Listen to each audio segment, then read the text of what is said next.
Inaasahang darating sa bansa ngayong katapusan ng buwan ang ika-4 at pinakamalaking batch ng Pinoy repatriates mula sa Israel.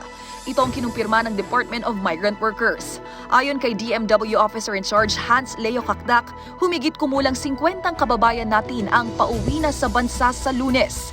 Batay sa pinakahuling tala ng kagawaran, 59 na overseas Filipino workers ang ligtas nang nakauwi sa Pilipinas. Pinaghahandaan na rin anya nila ang pagpapauwi sa mga Pilipinong nasa Lebanon na kabilang sa mga naiipit sa gyera.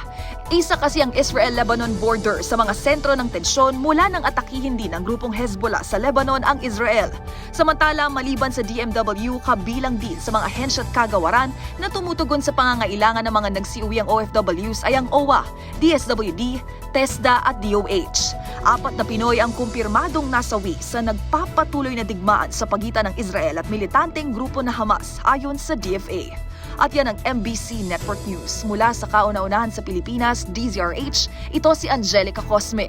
Tuloy-tuloy sa pagbabalita, tuloy-tuloy sa serbisyo, sama-sama tayo, Pilipino.